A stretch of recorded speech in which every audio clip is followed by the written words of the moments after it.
pillars of democracy. Good morning and welcome Yeah.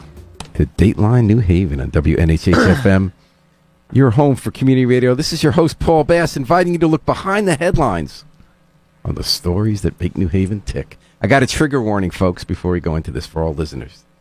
There is danger if you have trouble with wonkiness.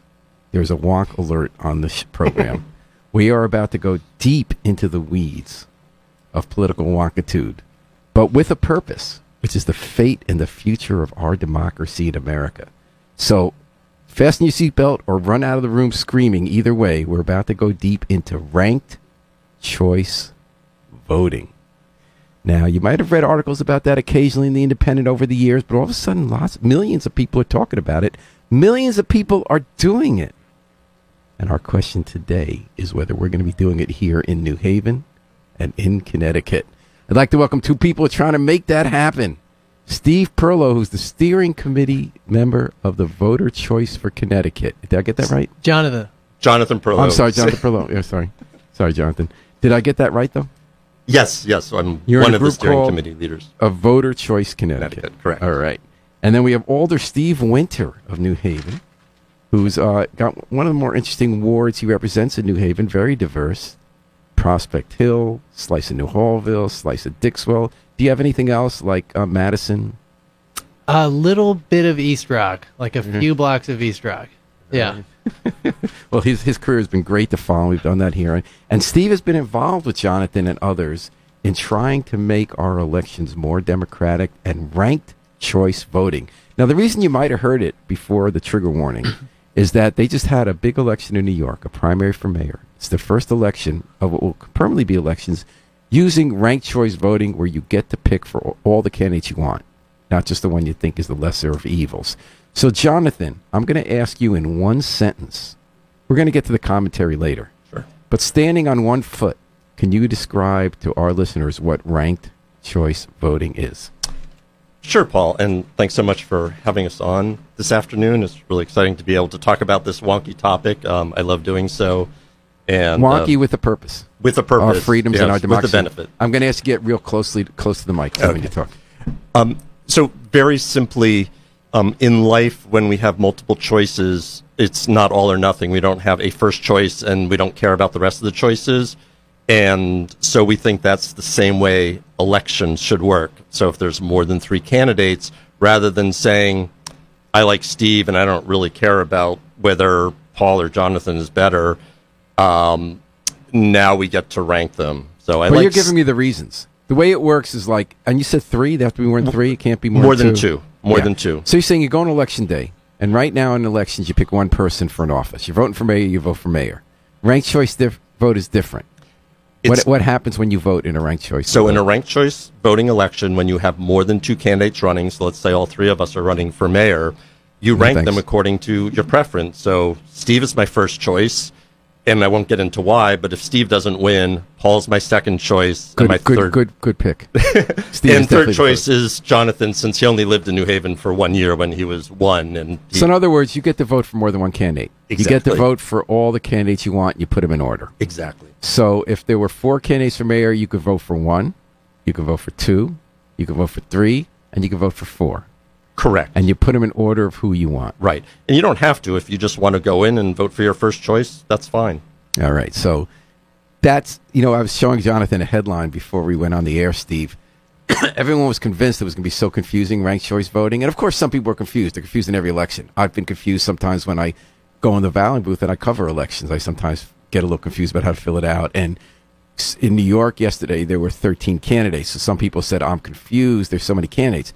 But one thing all these reporters couldn't find was anyone who was really confused about the basic concept that got to write in all the people I want up to five. So the Wall Street Journal had a front page headline: ranked choice voting leaves some New Yorkers in a daze, and it shows a voter scratching her head. Everyone they talked to fully understood how it worked. Yeah, I mean, this is a common thing, particularly from more conservative news outlets, that people can't figure this out. They can't figure out how to go 1, 2, 3. But then when you talk to voters, they're not only can they figure it out, but they're really happy with the system. So in cities that have adopted the system, places like Oakland, Minneapolis, voters actually have a higher degree of satisfaction. They like being able to rank their choices. And I think if we think back to some of the like cataclysmic moments in American democracy, like Bush v. Gore, 2000, you can see why, right? When we polled Nader voters who cast their vote for Nader, they overwhelmingly 2000 in Florida. Yeah, so Bush beats Gore by 537 votes. There's this huge, lengthy recount, legal battle, and there were tens of thousands of votes that were cast for Ralph Nader. When we look at who those folks would have picked for a second choice, they overwhelmingly preferred Gore. So you can see that's kind of a perfect example of how ranked choice voting works. Those folks who all voted for Nader could have also put in the number 2 column Al Gore or George W. Bush. And since there wasn't a majority winner, right, that's our goal here, is to pick somebody who represents a majority in the district. Not a crazy idea. That's simple democracy, right? So how many cities and states in America now have ranked choice voting? Across the country, there's probably about 20 or so cities. It's mostly used in cities. Maine is now the first state. Now, what happened in Maine? Now, Maine's kind of interesting because they always elect independents. So you almost always have 3 very serious candidates for governor and Senate and Congress not always Congress, but in Maine. And I know, because I know people in Maine, they think, well, I want to make sure, because they had this Republican governor who was a total nut job who got elected with like 33%. So there are all these people who were trying to decide between the independent and the Democrat. How's it worked in Maine? Well, before we get to that, just to add a little bit of color to what Jonathan said, there are all these issues that are kind of on the bleeding edge of democracy, right? Like ranked choice voting, mobile voting for the disabled, email voting is something you think like, will we ever have that? Actually, a lot of states already do have that, or do have all of those things, but just for overseas voters. So if you're in the military, even in, I think, places like Arkansas, you can cast a ranked ballot, or vote from your phone. So there's actually a number of other states beyond the ones that Jonathan mentioned that on the state level do have options like this and for folks who are overseas. Harry Jost, will you be available later in the hour to enter? The reason I'm asking is because something Steve touched on. I don't want to get to it until we fully more describe how it works. But he pointed out the conservative media, of which you're our representative, the Fox group, everyone's against it. And I'm trying to get at why, because... But I want to first explain to our listeners how it works before we get into that fight. But would you be available to explain to us nerdy liberals why?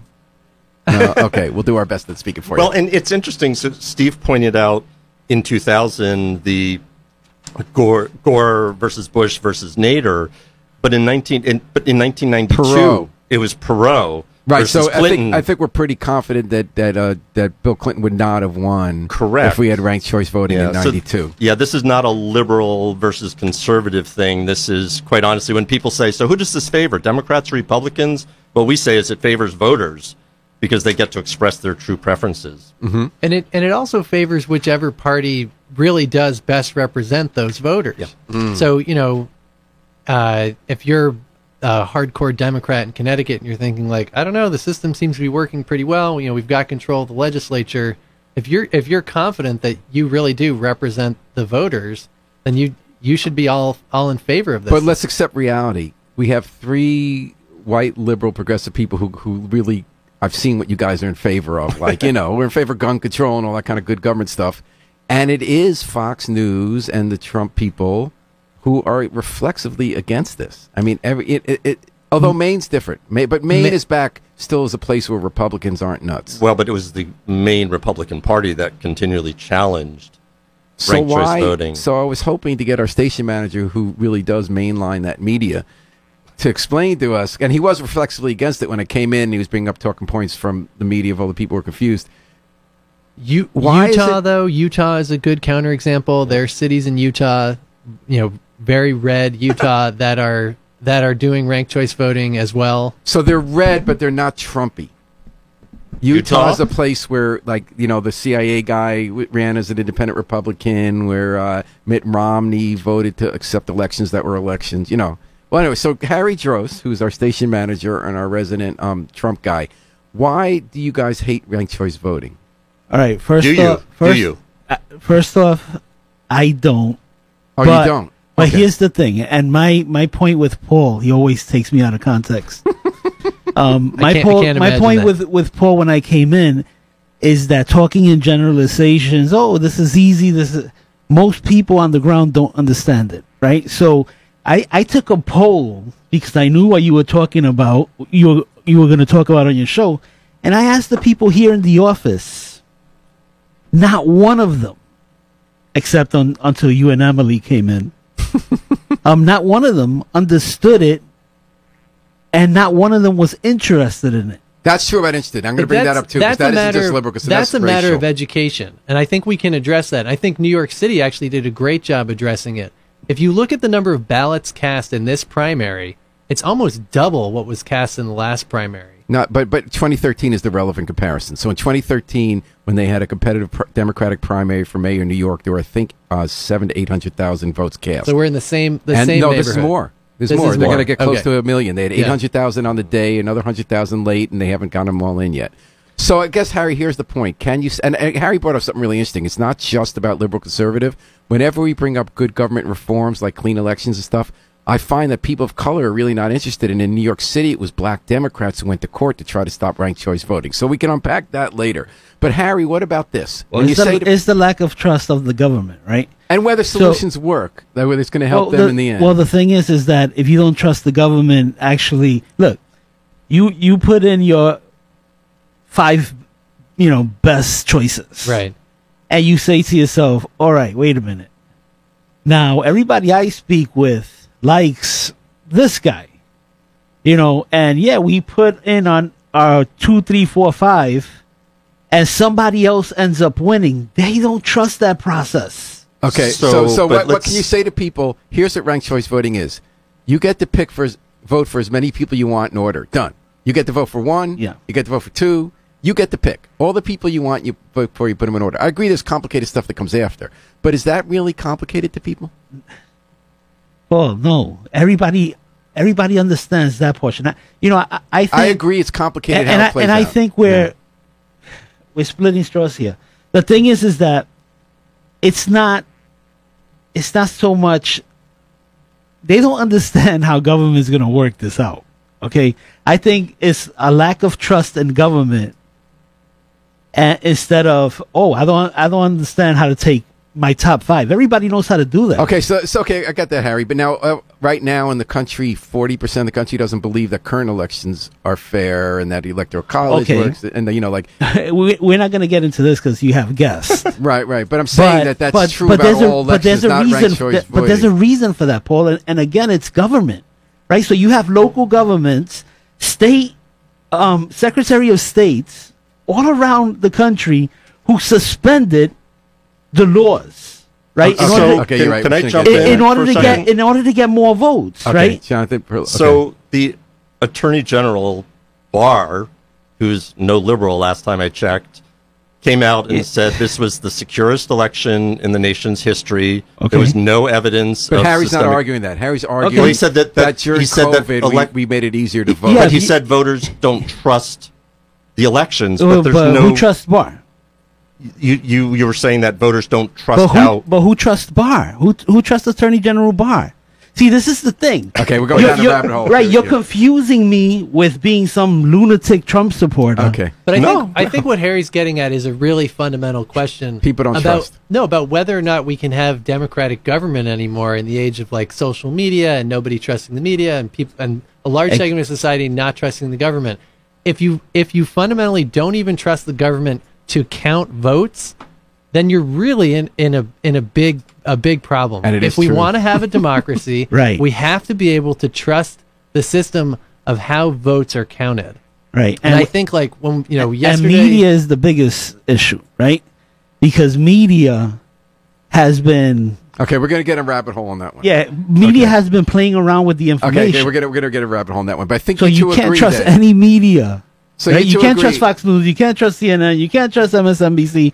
Who do you trust? Okay, so Harry, so you and Steve would agree that the fundamental issue here is whether we trust we can have election. So if we're going to trust the vote count, do you think that we can have a situation as we've had in 20 cities and a bunch of states where once you explain to people, you can have them pick who they want? Once you explain to people, don't you have to earn trust explaining is not enough, right? Okay. So if you tell people, hey, this time you could trust the government, think they're going to trust you? People won't take the vaccine because they don't trust the government. They didn't trust Donald Trump. He got the vaccine. No, He they said, don't "Take trust the the Trump." government. Like if you look at what's happening in Arizona, It's the though, Trump you had vaccine, by the way. You had an election that was his twice voters don't twice take it. audited, right, by members of both parties. So there's a Democrat and a Republican hand counting votes, and I think most people actually really do trust that process. And there's only a sliver of people who say we should bring in this cyber ninjas firm to do a third hand count.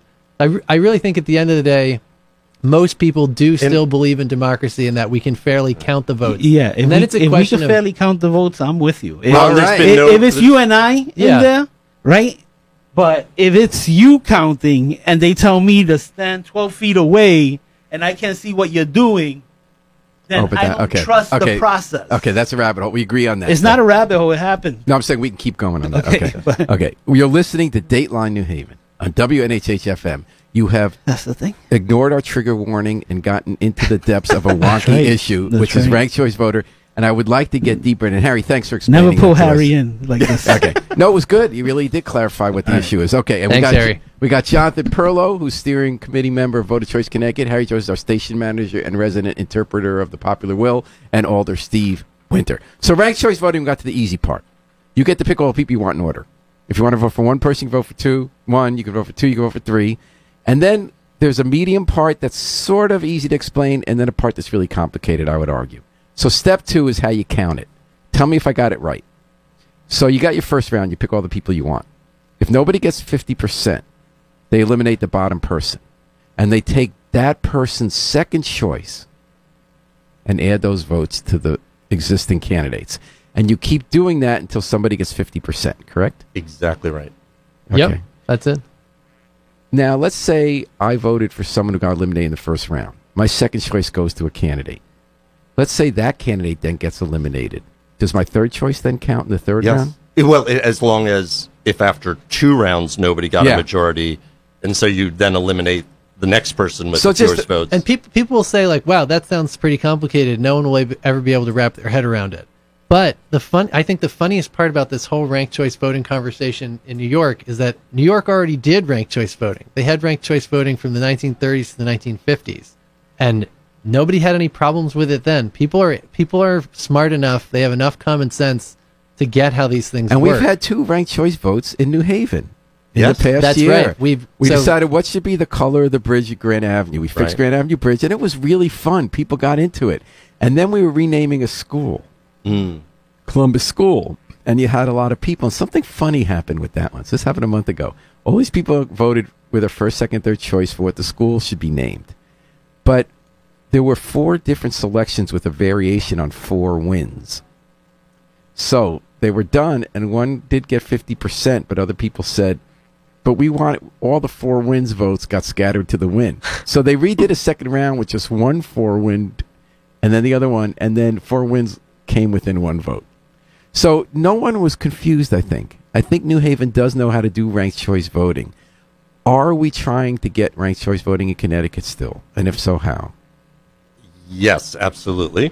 Absolutely. And, yesterday we lost a champion for ranked choice voting and Secretary Denise Merrill announcing she wasn't Well, going she's still to going run to be here a again. year and a half and just still advocate. Yeah. Right. Yeah, but in the long run, I think I it will see. be a long-term process. So you're Uh, hoping that the next person who runs supports ranked choice voting? Absolutely. And Yep. we'll be sure to ask them about that. Right. We'll have folks all over the state asking them about that. And I think like part of the reason we're so grateful to have had Secretary Merrill's service to the state for so long is because she was such a champion on voting issues. So, we worked together with her on no excuse absentee voting, on early voting, on ending prison gerrymandering, on extending voting rights to those who are released and on parole.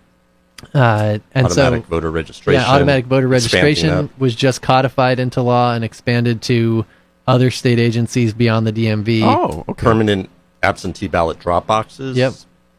And then the 2 big things that were So considered. you're saying what we're talking about ranked choice voter is a broader palette of suggestions to make it easier for more people to register their views See, that's vote yeah. and have their vote count. So when we think about what makes for a strong representative democracy, I'd like to think about four things.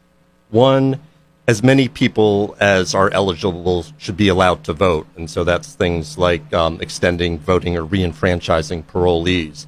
The second is it should be as easy as possible to vote. So that's about no excuse absentee ballot voting, early voting.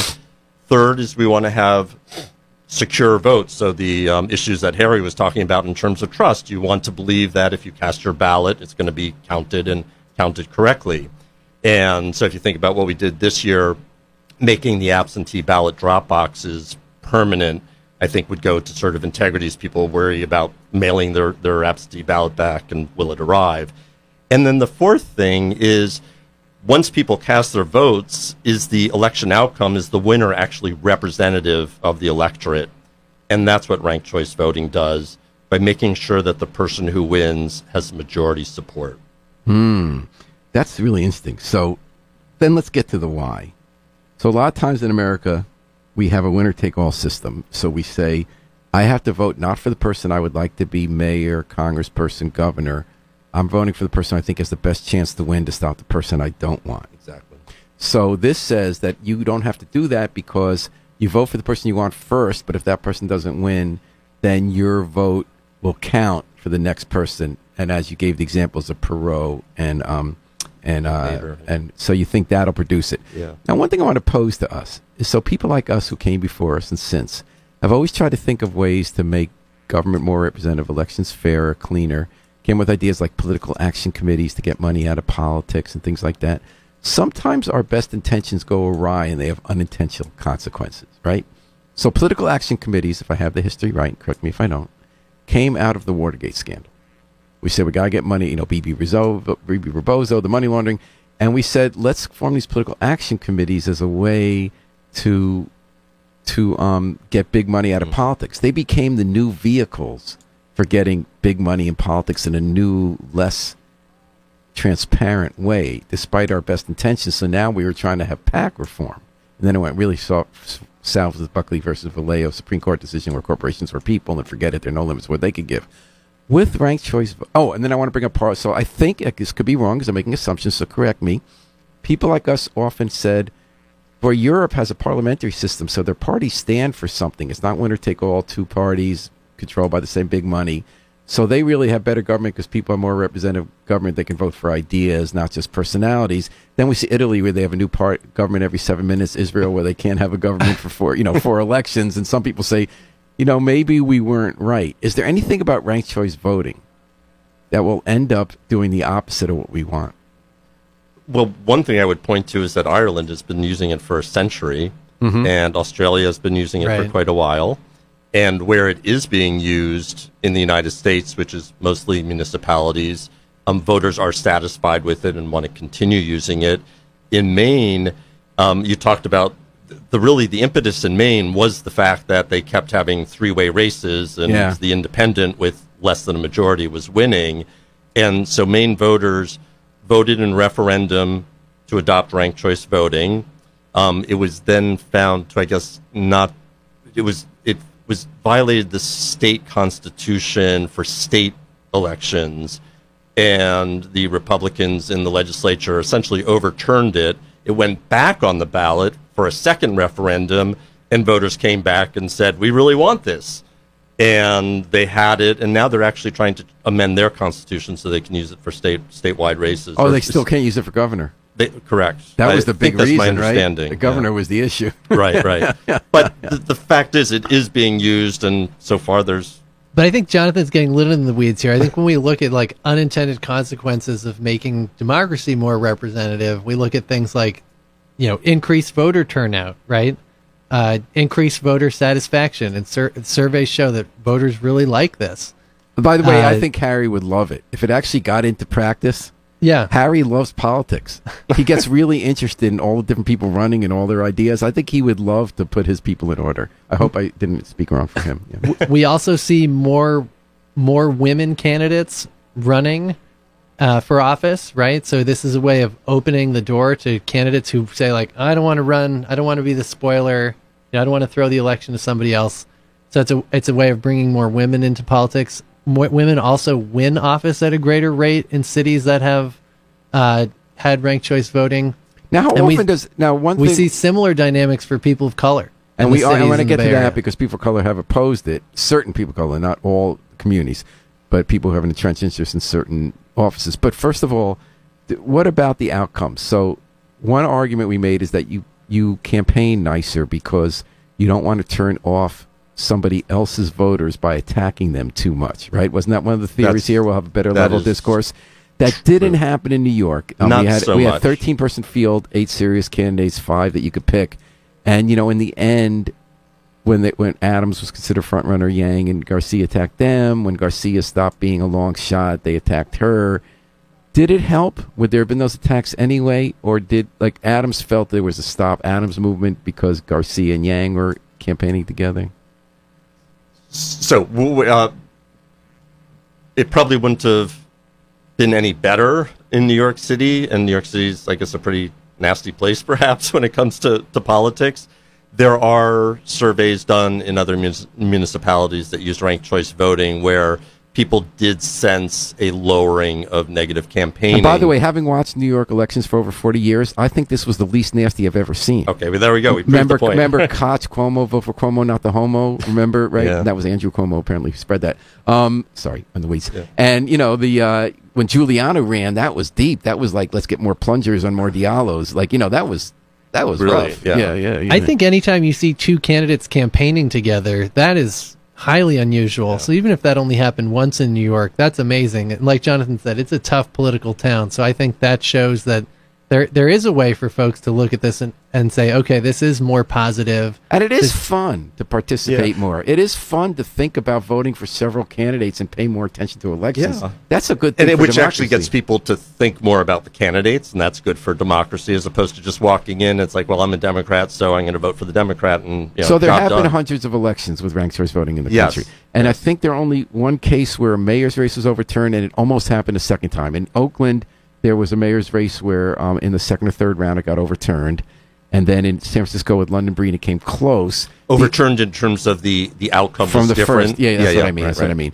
And someone won the first round, but then was lost in Well, the second. But it here's- doesn't happen much. It doesn't. Yeah. So most of the time, the outcome is the same as with plurality or winner take all, which that's okay. But in those cases where the outcome is different, that actually is important. And it happened in Maine's congressional race in 2018. So that was the first time that Maine used it.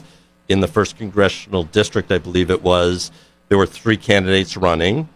No one got a majority on the first round. So the bottom candidate was dropped out. And the person who had been in second place, Jared Golden, ended up winning. So that, and because what it told us is, of the people who voted for the independent candidate, more of them preferred Golden than the other candidate. And again, the result is people are more engaged, their voice is heard better, and you end up having candidates who have more support better among more represent- people. And we're talking about that ranked choice voting on Dateline New Haven, WNHH-FM, with 2 people trying to make it happen in Connecticut, Jonathan Perlow and Steve Winter. What's the state in Connecticut? Like, we wrote about you guys coming to the public library a few years ago, 2019 in January. You had so why? What's the status of efforts to get this? So- And it has to happen at state level, right? Can New Haven do it alone? Or would they need enabling legislation, right, from the state if they want to do that, just like for our municipal finance system? We've talked to a bunch of attorneys about this, and we think that an interested municipality could do this through the charter revision process.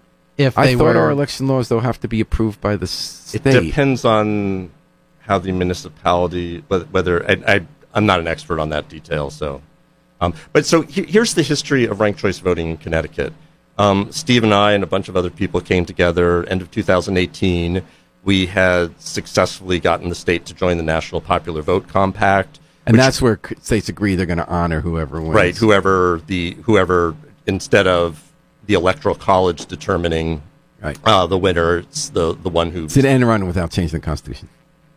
We'd like Yeah, to we change don't the like to Constitution. call it an end run because it does actually still use the Electoral College process. But in any case, the point of that is when interested and engaged citizens get together, we can drive change. And that's a really positive statement. I want to remind people that when citizens get involved, you can drive change.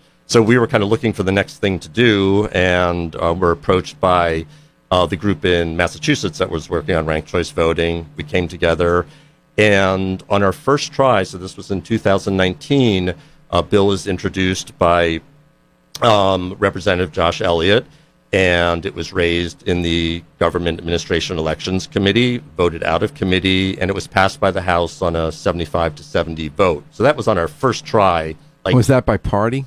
It was a party line vote. Not all Democrats supported it, but no Republicans supported it.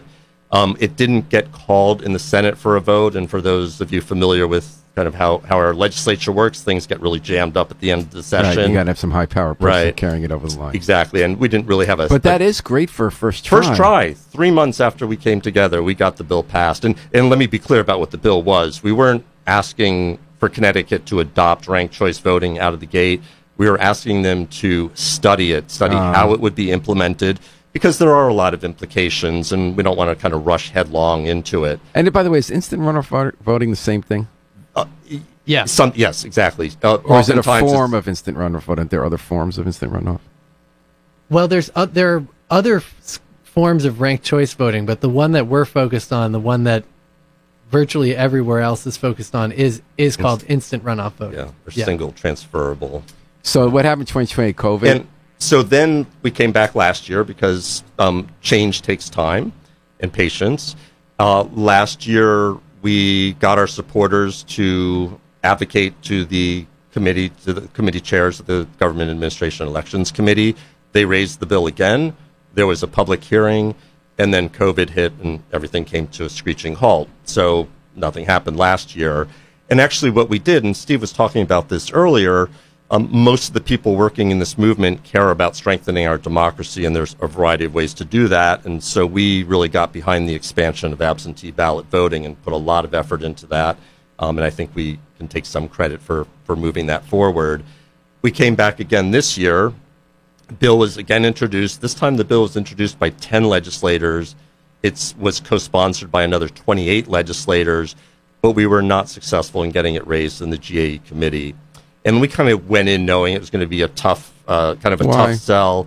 There was a lot of attention being put on the ballot resolutions to allow for early voting and no excuse absentee ballot voting, which and things like ending prison gerrymandering, which if it didn't happen this year, we'd have to wait another 10 years.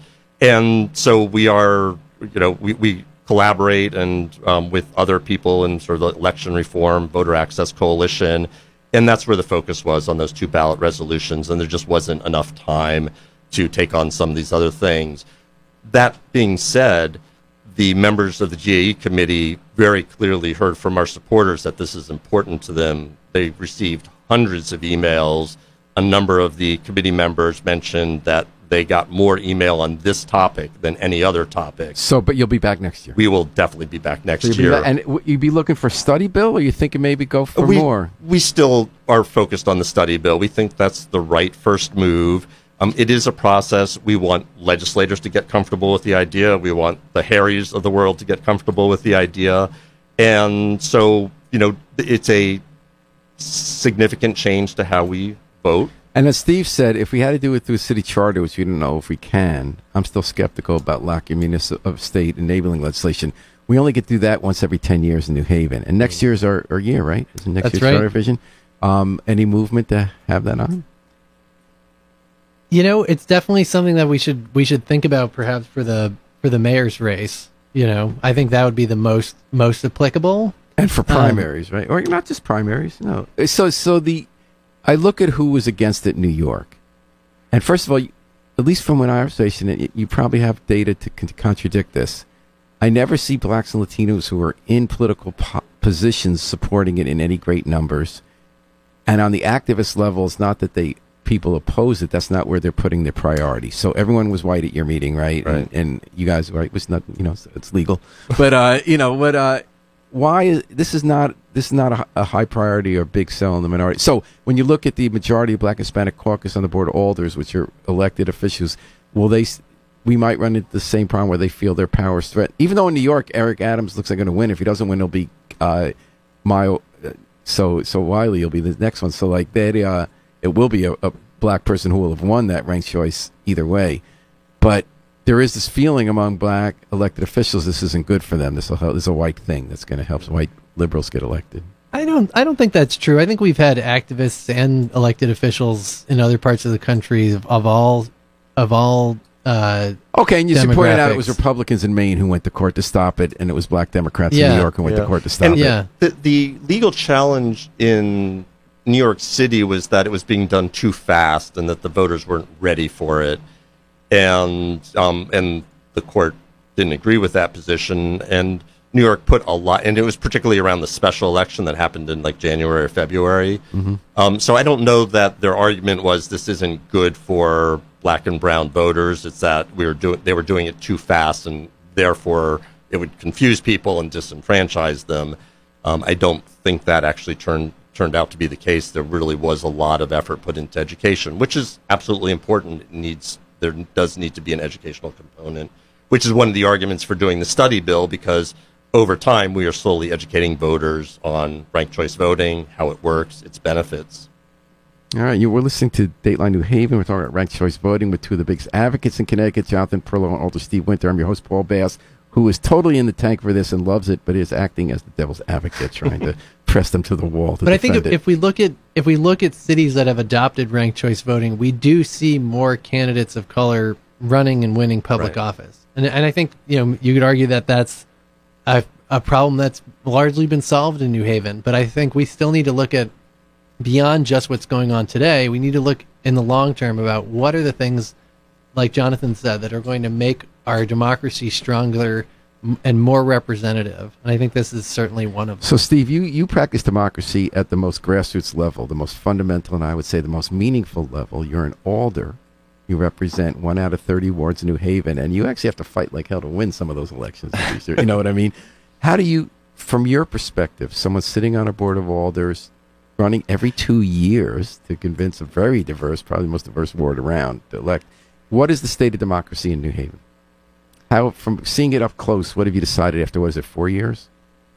Yeah, I think that like the core systems are strong, but I think we should always be looking for ways to increase participation and get more people involved with the public process, with civic discourse, with our public hearings, with our boards and commissions, with our elections. That's always something we should be striving for, and that goes both to folks who are getting engaged at the grassroots level with campaigns. It also goes to what our voter participation rate is and who's actually coming out to vote, and then to the actual functioning of the city beyond elections. Right, there are lots of other ways to be involved with legislation as it's being created. Democracy isn't just voting, even though that's what we're talking about this Right. hour. Can you think of a Absolutely. moment, Steve, in your first 4 years when you said, whoa, this is what it's all about? I've been geeking out for 10, 15 years, trying to affect policy on the state level, national level, electoral college. I'm doing this now at the most local. Can you think of a day when you said, wow, this is democracy? Ooh, that's a good one. Could be a budget vote. It could be the people, the tenants who were rained out of their house and that you helped out on Gough Street. It was about when you argued about, something tight vote at the legislature for a development project, or Yeah, but you're asking about what kind of feels like the most when this said this feels like how democracy should work and I'm glad to be part of it, or this shows how it's broken and I need to help fix it. Well, how about the fact that, you weren't a career politician and you ran for city alder, and here you are representing people in New Haven.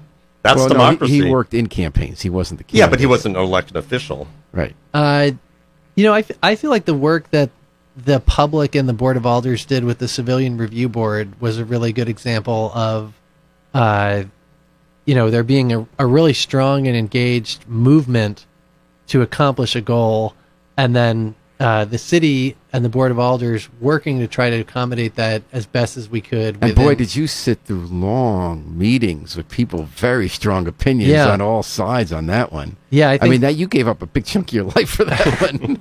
And of course, and just so our listeners don't remember, you were at the very beginning of the modern police accountable movement in New Haven in 2010, was it, or 9, when there was a police raid on a downtown nightclub and phones were taken and people were detained improperly. And you really started then talking about that long before you were an alder. Yeah, I was arrested trying to check in on a friend who was arrested, and we had to hire a lawyer in order to get out of that. And I just thought of all the other people who were You can't just go hire a lawyer. yeah, who are suffering similar injustices and don't have the same means to get something like that expunged. And yeah, the real need that there is for more accountability over our justice system, and in particular over our policing system. And so, yeah, I'm grateful to the public and to my colleagues on the Board of Alders for pushing to get that through. And it is gratifying to see the review board up and running, and hopefully they will have a meaningful role in overseeing the investigations of the police department, and on occasion initiating their own investigations if they feel like and there's they no fall short. substitute for society coming to those decisions democratically. I actually disagreed with you guys. I thought that making a true police commission that already has subpoena powers and did it right in 1977 when New Haven had a big illegal wiretapping scandal, and it was that commission that used the subpoena power to uncover real widespread, like country-leading per capita illegal wiretapping of radicals and get the police chief fired and policy changed. I don't think that can happen with civilian review board. I actually think that our police commission has been neutered and isn't using the powers it has. So when I was being like the elitist reporter sitting through those things, I was saying, why you bother doing that? You're not going to get rid of misconduct that way. You got to focus your energies on making use of existing entities that, but that's another. So part of democracy is then following through. So now you're going to make sure that I'm wrong and that that you get the right people on the board and that they show up at the meetings, because we had the civilian board and nobody showed up and they were working right. Yeah, and that the ordinance is being followed, and that the review board is getting copies of complaints and any other related materials that they're supposed to be forwarded from the police department, and which could go immediately to the police commission if they ask. But okay. Right. But Maya Wiley was the candidate in New York, was civilian review board head, and she was running as a police reformer. And the criticism was when she was actually in that role, she didn't move fast enough, or it was kind of interesting how that all. I love democracy, and we're talking about it's Steve, messy. Steve, are you running again? I have filed to run again. Yes. Do you have any opponents? Not that I know of.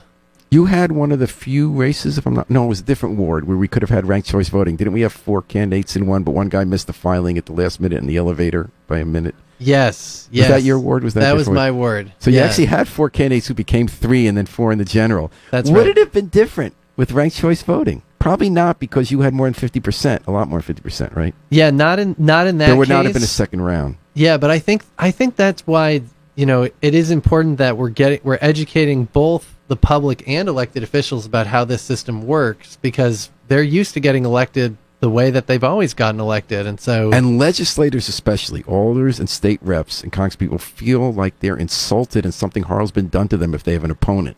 There's such because they guess most you get reelected, you're rarely challenged once you're in, and they really take it as a slight, like people did something wrong by daring to challenge. Would you like it if people challenge you?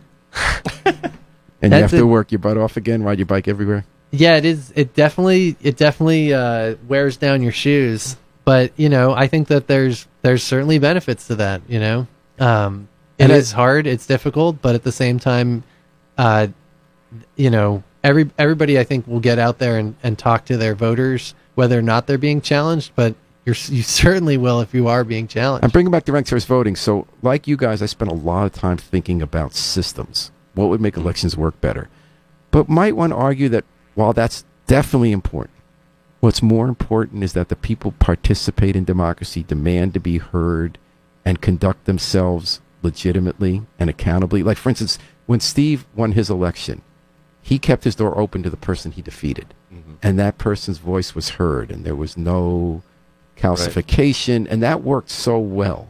That's so much more important than the system, or like the people. Well, go on. But I think there's 2 things about ranked choice voting that actually encourage that. So, to the extent that people feel like they are being better heard and represented because the outcome is more representative of the people, then they're going to have more interest in participating. So it becomes a virtuous circle. And as well, if the person who lost feels maybe I want to run again in ranked choice voting, there is a benefit and an advantage to not attacking your opponent, because you might want to be the second choice of that person's first choice voter. So I think in general, it leads to more civility, makes people feel like they have, and the word we chose for our organization was not an accident, more choice. So until we get that few years ahead with a study, and then years after the study gets a new system, we're going to have to rely on elected officials like Steve Winters to conduct themselves well without our forcing them to, right? Yes. Yeah. Okay. And I'll say, in my involvement over the last, I guess, 5 or so years with the legislature, they do listen. And I feel one of the things that I find very rewarding, being a sort of grassroots activist, is we can drive change. That's sort of what I started at the beginning of this discussion You believe in with. democracy. That's why I you really want, do. That's why you want ranked choice voting. And I believe it's working in Connecticut. I really do. And so I totally encourage people to get involved. Tonight we're actually having an info session at 7:30. If you go to our Facebook page. Where is it? It's a webinar, Zoom webinar. And so if you want to learn more about ranked choice voting, okay.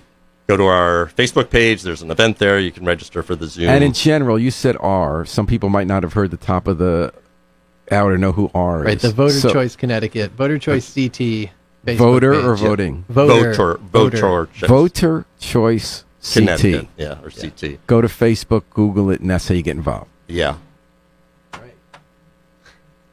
I want to thank Jonathan Perlow from the steering committee of Voter Choice CT, and Steve Winter, Alder from New Haven for Prospect Hill, Sliver, East Rock, Sliver of New Hallville, Sliver, Dixwell, and not yet part of North Haven.